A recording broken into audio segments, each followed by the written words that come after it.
আমাদের দেশে জালসা মানেই তো মেলা, আর মেলা মানেই তো যুবক আর যুবতীদের খেলা।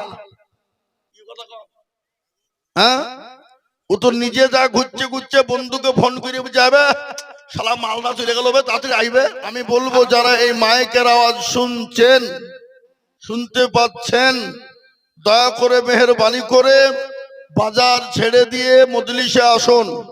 বাজার তো প্রতিদিনই পাওয়া যাবে, যাবে না ভাই? কথা বলুন। এর দিকে একটু আগিয়ে গেলে হরিহার পাড়া, আর একটু ওই দিকে আগিয়ে গেলে দৌলতাবাদ বাজার, ঠিক না ভাই? ঠিক। সামনের দিকে আগিয়ে গেলে বড় শহর বহরমপুর। তাহলে আমরা প্রতিদিন বাজার নিচ্ছি, পাচ্ছি। তাহলে আজকের দিনটাতে বাবা ওই ফুটপাতের জন্য ঘুরে বেড়াতে হবে?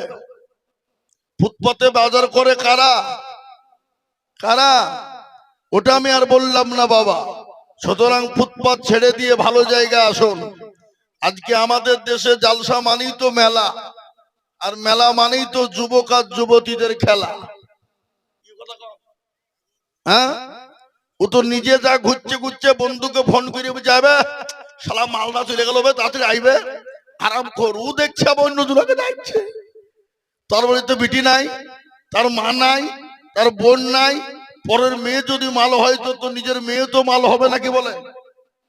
নিজের মাকে তো কেউ না কেউ মাল বলবে। দেখা দেখি চাস আর দেখা দেখি বাস বাবা, কথায় আমরা এটা বাংলা বলি। তো সুতরাং আল্লাহ আমাদেরকে এতটাই ভালোবাসেন, কতটা? মা তার সন্তানকে যত না ভালোবাসেন, তার লক্ষ কোটি কোটি কোটি গুণ ভালোবাসেন কে? আল্লাহ। অথচ আজকে মুসলমান আল্লাহ চিনে না, রসুল চিনে না, নবী চিনে না, দিন চিনে না, মসজিদ চিনে না, মাদ্রাসা চিনে না, মাকাতিব চিনে না, মার্কাজ চিনে না, খানকা চিনে না। আর এই না চিনার কারণেই আজকে মুসলমানদের জন্য বড় দুর্দিন, ঠিক না বেশি জোরে বলুন? বড় দুর্দিন না? আজকে মুসলমানদের ভিতরে এত অশান্তি, মুসলমানরা এত অশান্তির মধ্যে ভোগ করছে কেন? সেই দিন আমি পূর্ব মেদিনীপুরে জালসায় যাচ্ছিলাম। কোলাঘাট বলে একটা জায়গা আছে, সেখানে আমি বসেছি চায়ের দোকানে, চা খাবো বলে। আমার ড্রাইভার রয়েছে, ড্রাইভারকে বললাম বসো, এখানে একটু রেস্ট নিয়ে আবার যাবো। তো বসতেই একজন এসে আমাকে প্রশ্ন করছেন যে মৌলানা, আমি একটা আপনাকে জিনিস জিজ্ঞাসা করব, আমি ভয়ে বলতে পারছি না, বলবো? অনুমতি দিলে বলবো। বলে তো বিনা অনুমতির কি আছে, তুমি তো জিজ্ঞাসা করে ফেলাচ্ছ, বলো। বলে আজকে গোটা ওয়ার্ল্ড, গোটা পৃথিবীর জমিনে সমস্ত জাতি ধর্ম একদিকে, আর ওনলি ফর মুসলিমরা একদিকে, এবং মুসলমানদের ভিতরে এত অশান্তি কেন, আর মুসলমানদের বিরোধী কেন? গোটা পৃথিবীর জমিনে যত ধর্ম আছে, সমস্ত ধর্মের মানুষ মুসলমানদের বিরোধী কেন? ইসলাম বিরোধী কেন? কোরআন বিরোধী কেন? আমি তাকে বললাম যে সংক্ষিপ্ত বলবো না লম্বা করে বলবো? তো বলি না হুজুর, আপনি সংক্ষিপ্ত আমাকে বলেন। আমি বললাম শোনো, আজকে বিশ্বের জমিনে মুসলমানদের শত্রু হওয়ার কারণ কি জানো? এই কোলাঘাটের বাজারে দুটো বিল্ডিং আছে, একটা হলো 5 তলা, কতলা? 5 তলা। আর আরেকটা পাশেই আছে 2 তলা। 2 তলা মানে কি? ওই ঘর 2 তলা টিন টাল দিয়ে যেটা করে এরকম করে, ওরা কি বলে? 2 তলা বলে না? আপনারা কি বলেন? 2 তলা বলেন না? তো 2 তলা। তো ওই 2 তলা ঘরটাতে 30 কিলো মতন সোনা আছে ঘরে রাখা। আর ওই 5 তলা বিল্ডিংটা পূর্ণ ফাঁকা, কিছু নাই, খালি বিল্ডিং এ আছে। তো বলো তো দেখি, চোর বা ডাকাত যারা হবে, তারা চুরি করতে গেলে ওই 5 তলা ফাঁকা বিল্ডিং এ ঢুকবে, না এই 2 তলা ঘরটাই যেখানে মাল আছে সেখানে ঢুকবে? কোন ঘরে ঢুকবে গো? মাল যে ঘর আছে, সোনা আছে, মানে ওখানে মাল আছে। তো ও দেখছে ওখানে গেলেই আমার সাকসেসফুল, আমি পাগল হয়ে যাব, বড় লোক হয়ে যাব নাকি? তাহলে ও তো ফাঁকা ঘরে যাবে না, তাহলে 2 তলা ঘর ঢুকবে। তো আমি তাকে উদাহরণ দিয়ে বললাম শোনো, বিশ্বের সমস্ত জাতি ধর্মের কাছে যেটা নাই সেটা মুসলমানদের কাছে আছে। এমন জিনিস মুসলমানদের কাছে আছে যে জিনিসটা কোনো জাতি এবং কোনো ধর্মের কাছে নাই। আর এই জন্য ওই ধর্ম ওই জিনিসটাকে কেড়ে নেওয়ার জন্য, নষ্ট করার জন্য, ওই জিনিসটাকে শেষ করে দেওয়ার জন্য আজকে উঠে পড়ে লেগেছে গোটা বিশ্বের সমস্ত জাতি, সমস্ত ধর্ম। বলে হুজুর, মুসলমানদের কাছে আবার কি জিনিস আছে গো যে গোটা বিশ্বের বেঈমানরা উঠে পড়ে লেগেছে শেষ করার লেগে? বলে পাগলা, এমন জিনিস মুসলমানদের কাছে আছে, ওটা পৃথিবীকে যদি একদিকে করা হয় আর ওই জিনিসটাকে যদি এক পাল্লায় রাখা হয়, তো ওই জিনিসটা আকাশের দিকে উঠবে, তার পাল্লা ভারী হয়ে যাবে, আর গোটা পৃথিবীর পাল্লাটা অন্যদিকে নিচের দিকে নেমে যাবে। বলে হুজুর, তাও তো বুঝতে পারো না, কি জিনিস একটু বলেন। বলবো, তাহলে শোনো কি জিনিস আছে। কি জিনিস? বলে মুসলমানদের কাছে যে জিনিসটা আল্লাহ দিয়েছে, ওই জিনিসটা গোটা পৃথিবীর কোন জাতিকে দেয়নি এবং কিয়ামত পর্যন্ত দেবে না। আর ওই জিনিসটা মুসলমানদের কাছে যত দিন থাকবে, যত দিন আছে, ততদিন গোটা পৃথিবীর বেঈমানরা মুসলমানদের শত্রুতা করবে, ইসলামের বিরোধী করবে, মুসলমানদের বিরোধী করবে। হুজুর, তাও বুঝেনি। লেখা পাকার কি দিয়ে বোঝাবো আমি? বলে তুই মুসলমান না হিন্দু তাই বলা, ঠিক করে বল। বলে আমি মুসলমান। তাহলে শোন জিনিসটা কি। বলে কি? বলে সে জিনিসটার নাম হলো কোরআনুল কারীম, যে জিনিসটার নাম হলো কোরআনুল হাকিম, যে জিনিসটার নাম হলো কোরআনুল মাজিদ, যে জিনিসটার নাম হলো কোরআনুল জিকির, যে জিনিসটার নাম হলো কোরআন শরীফ। আচ্ছা বলেন, এই কোরআন মুসলমানদের ছাড়া অন্য কোন জাতির কাছে আছে? কথা কন না কেন? পৃথিবীর যে সমস্ত জাতি ধর্ম যত আছে, প্রত্যেকটা ধর্মের লোকের কেতাব রয়েছে, কিন্তু কেতাবটা কে লিখেছে? দুনিয়ার কলিমউদ্দিন ছলিমউদ্দিন লিখেছে। আর এই কোরআনের মালিক কে? এ কোরআন লিখেছেন কে? এ কোরআন অবতীর্ণ করেছেন কে? এ কোরআনকে পাঠিয়েছেন কে? এ কোরআনের দেখভাল করার দায়িত্ব কার? জোরে বলুন, জোরে বলুন, কার? আল্লাহ। সুতরাং এ কোরআন মুসলমানদের কাছে যতদিন আছে, বেঈমানরা মুসলমানদের বিরোধী করতেই আছে, করবে। কিন্তু শুনে নাও, ইনশাআল্লাহ চেষ্টা করলেও মুসলমানদেরকে শেষ করতে পারবে না যতদিন এই কোরআন মুসলমানদের কাছে আছে। বুঝো হুজুর, এতক্ষণ গা বুঝতে পেরেছি, আর বলতে হবে না হুজুর, বুঝে ফেলেছি আমি আপনাদেরকে বলতে চাই, ওগো এলাকার মুসলমানেরা, এখানে আজকে হরিহারপাড়া দৌলতাবাদ থানার লোক দুটি আছে, আছে না? হ্যাঁ, এটা মিডিল পয়েন্ট তো, এদিকে দৌলতাবাদ, এদিকে হরিহারপাড়া, তাই না? আজকে দৌলতাবাদ হরিহারপাড়ার মানুষকে বলতে চাই, এ কোরআন মুসলমানদের কাছে যতদিন থাকবে, মুসলমানদের বিরোধী যুগ যুগ ধরে হয়ে আসছে এবং কিয়ামত পর্যন্ত হবে, কিন্তু তারপরও মুসলমানদেরকে শেষ করতে পারবে না, কোরআনকে শেষ করতে পারবে না। আমি দুনিয়ার জমিনে বলবো, আমার ভারতবর্ষের জমিনে বলে যাই, এখানে ইউটিউব চলছে, সবাই দেখতে পাচ্ছে। আজকে গোটা ভারতবর্ষের জমিনে মুসলমানদের অস্তিত্ব হারিয়ে দেওয়ার জন্য, মুসলমানদেরকে বিলীন করে দেওয়ার জন্য, মুসলমানদেরকে মিটিয়ে দেওয়ার জন্য, মুসলমানদের কোরআনকে মিটিয়ে দেওয়ার জন্য আজকে মুসলমানদেরকে একাধবার একাধ রকমের কায়দা করে শায়েস্তা করার চেষ্টা করছে, কিন্তু পাচ্ছে না, পারবে না। তার কারণ, কখনো মুসলমানদের মসজিদ, মাদ্রাসা, মারকাজ, খানকা, কবরস্থান, ঈদগাহ, গোরস্থান কেড়ে নিতে চাইলো, পারলো না। কখনো এনআরসি এম্পিয়ার করে মুসলমানদেরকে বাদ দিতে চাইলো, পারলো না। আবার তাদের কি করলো? এসআইআর করে মুসলমানদেরকে দেশ থেকে বের করে দিতে চাইলো, বলে আর 1.5 কোটি 2 কোটি 2.5 কোটি মুসলমান ঢুকে দেশটাকে দখল করে নিল।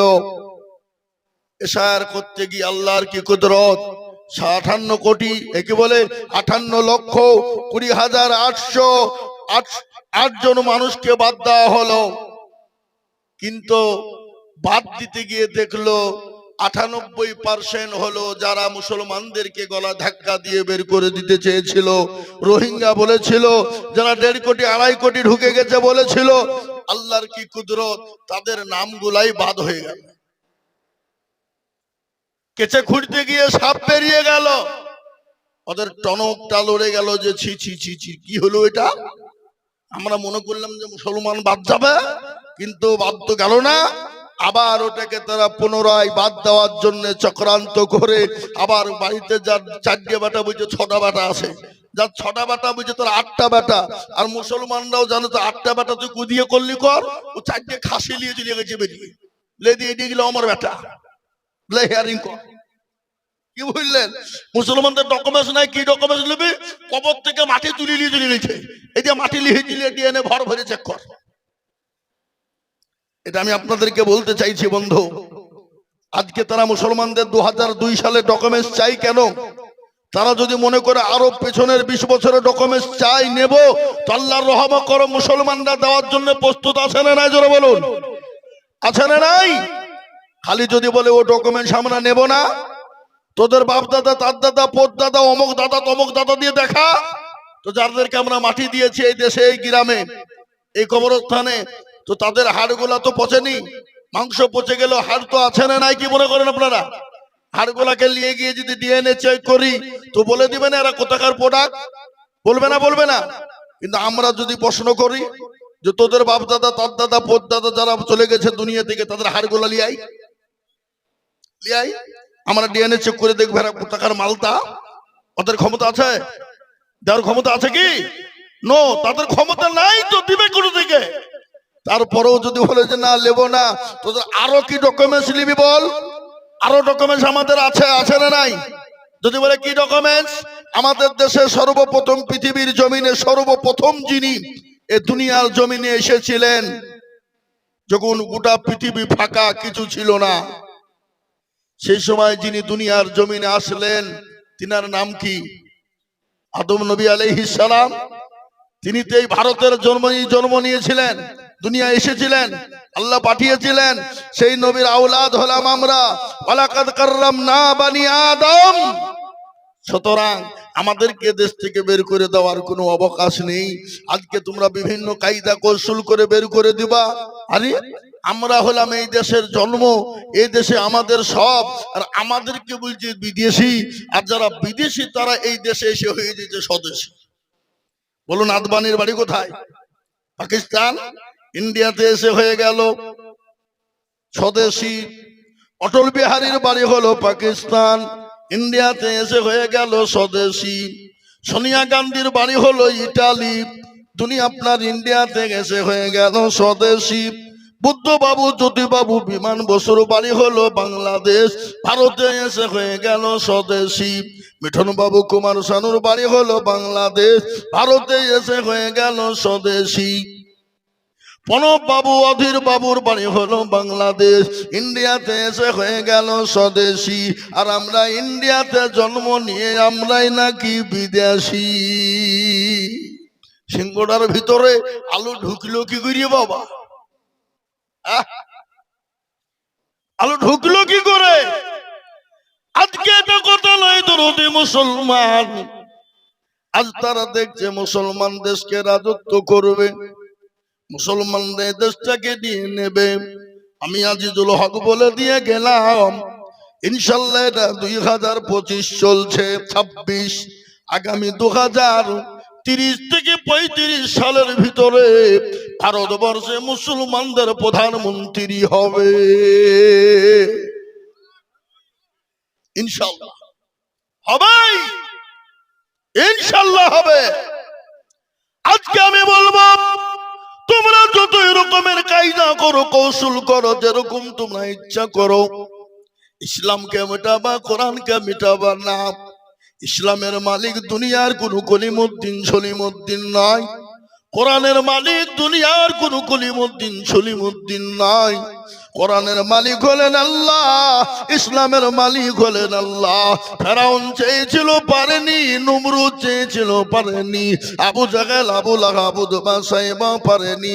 এই যুগের বেঈমানেরা হাজার চেষ্টা করলেও তারা কোনোদিন পারবে না। পারবে?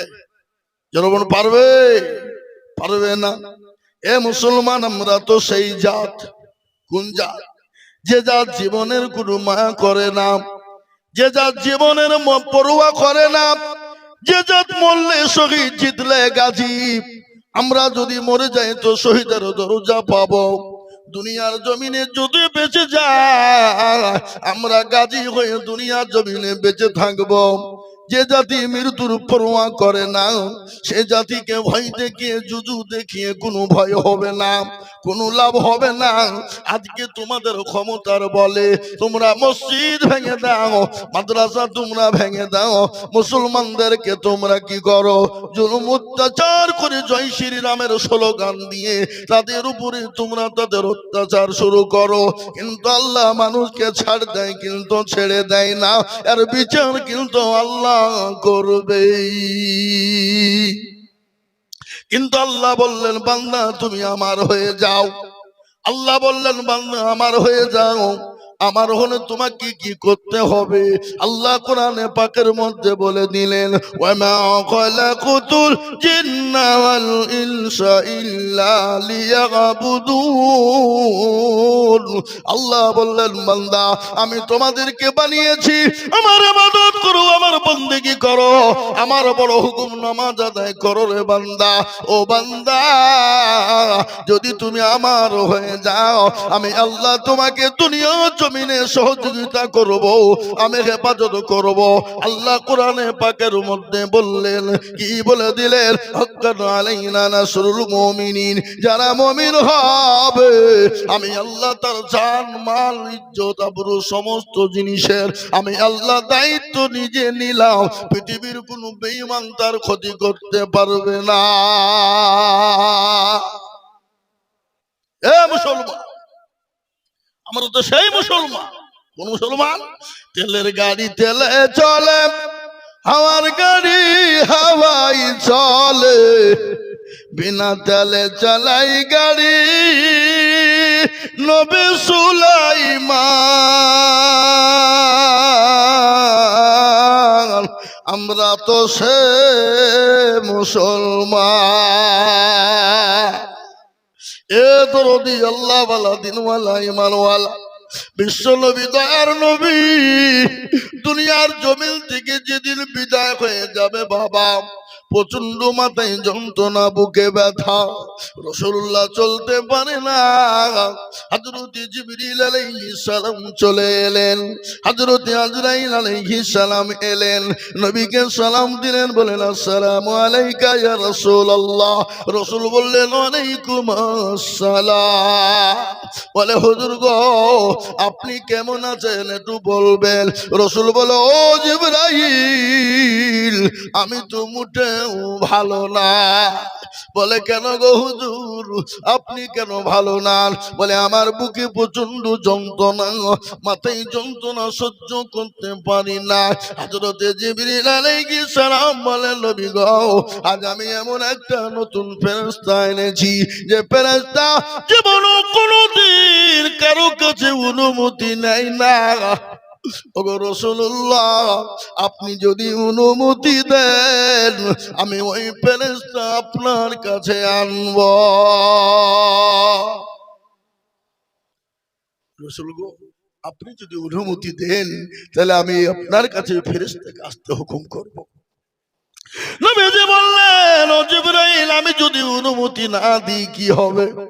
বলে রাসূল আপনি যদি অনুমতি না দেন সে চলে যাবে, কিন্তু আপনি যদি অনুমতি দেন আপনার কাছে পৌঁছে যাবে। রাসূল বললেন না তাকে আসতে দাও। রাসূলুল্লাহর কাছে হযরত আজরাইল আলাইহিস সালাম গেলেন, বিশ্ব নবীকে বললেন নবী গো আমি আপনার জানটা কবুল করার জন্য এসেছি গো রাসূল, আপনি যদি অনুমতি দেন। নবী আবার বললেন আজরাইল রে আমি যদি অনুমতি না দিই তুমি কি চলে যাবে? বলে ইয়া রাসূলুল্লাহ আমি চলে যাব, কিন্তু দুনিয়ার জমিনে আপনি রাসূল যতদিন মন চায় আপনি থেকে যান। চিন্তা কর আল্লাহ বলেছেন রাসূল আপনার যতদিন মন চায় আপনি দুনিয়ার জমিনে থাকুন। সুবহানাল্লাহ বলবেন না? এরকম কথা কোন নবীকে, কোন সাহাবাকে, কোন মানুষকে আল্লাহ বলেছে শুনেছেন? শুনেছেন? ইনি তো দয়ার নবী, মায়ার নবী, ইনি তো রহমতের নবী। গজল আছে না? আল্লাহর নবী এ মায়ার নবী গো, আপনি নবী আমার জীবনের জীবন। আল্লাহর নবী এ মায়ার নবী গো, আপনি নবী আমার জীবনের জীবন। আপনি আমার জীবন সাথী, অন্ধকার কবরের বাতি, আপনি হইলেন নিরুদুনিয়ার দল। আল্লাহর নবী এ মায়া নবী গো, আপনি নবী আমার জীবনের জীবন। আপনি রহমাতাল লিল আলামিন, আপনি উম্মতের জামিল। আপনি রহমাতাল লিল আলামিন, আপনি উম্মতের জামিল। আপনি হইলেন গুনাহগার উম্মতের আপনজন। আল্লাহর নবী এ মায়ার নবী গো, আপনি নবী আমার জীবনের জীবন। দেখিয়া আপনার মুজিজা, ভাগ্যবতী হলেন মা খাদিজা। দেখিয়া আপনার মুজিজা, ভাগ্যবতী হলেন মা খাদিজা। সোপা দিলেন জীবন যৌবন। ভালো দৌলত ছিল আপনাকে সোফা দিল, আপনাকে বানাইল আপনজন। আল্লাহর নবী এ মায়া নবী গো, আপনি নবী আমার জীবনের জীবন। এ মুসলমান, তিনি তোমার নবী, দয়াল নবী, রহমতের নবী। আল্লাহ কোরআনে পাকের মধ্যে বললেন, ওয়া আরসালনাকা ইল্লা রাহমাতাল লিল আলামিন। আমার আল্লাহ আমার নবীকে রহমত স্বরূপ দুনিয়ার জমিনে বানিয়ে দিলেন। সেই আজরাইল নবীকে বললেন, নবী গো, আপনি যতদিন বলছেন আপনি ততদিন থাকুন গো রাসূল। কিন্তু ইয়া রাসূলুল্লাহ, ও আল্লাহর হাবিব, হাবিবুল্লাহ, আপনি শুনে নেন, আপনার থেকে আল্লাহ, আপনার জন্য আল্লাহ দিদারে বসে আছে। ও গো রাসূলুল্লাহ, আপনাকে দুনিয়ায় থাকা হচ্ছে আল্লাহর দিদার এলাকা করাই সব থেকে উত্তম। বিশ্ব নবী বললেন, আজরাইল আমার জানটা কবুজ করে নাও।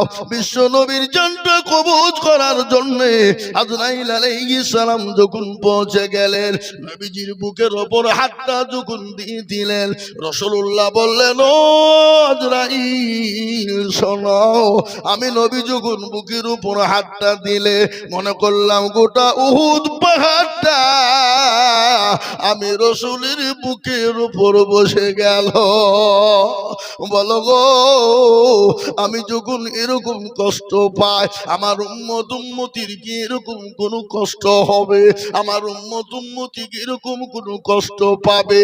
রাসূলুল্লাহকে বললেন, ইয়া রাসূলুল্লাহ, ও গো আল্লাহর হাবিব, শুনে নিন নবী গো, যারা ইসলামকে মেনে নিবে, কোরআনকে মেনে নিবে, মসজিদমুখী দিনমুখী হবে, যারা নামাজি আল্লাহওয়ালা হবে, যারা দিনদান কলমাওয়ালা হবে, ও গো রাসূলুল্লাহ, যেমন ছোট বাচ্চা গোলা মায়ের কোলে বসে স্তনে দুধ খেতে খেতে খেতে খেতে যখন ঘুমিয়ে যায় কোন রকম টের পাই না, নবী গো, আপনার মুমিন উম্মত উম্মতি যারা হবে তাদের যখন জানটা কবুল করা হবে, রাসূল গো, তারা ওরকম করে ঘুমিয়ে যাবে, তারা মৃত্যুর স্বাদ তারা পাবে না।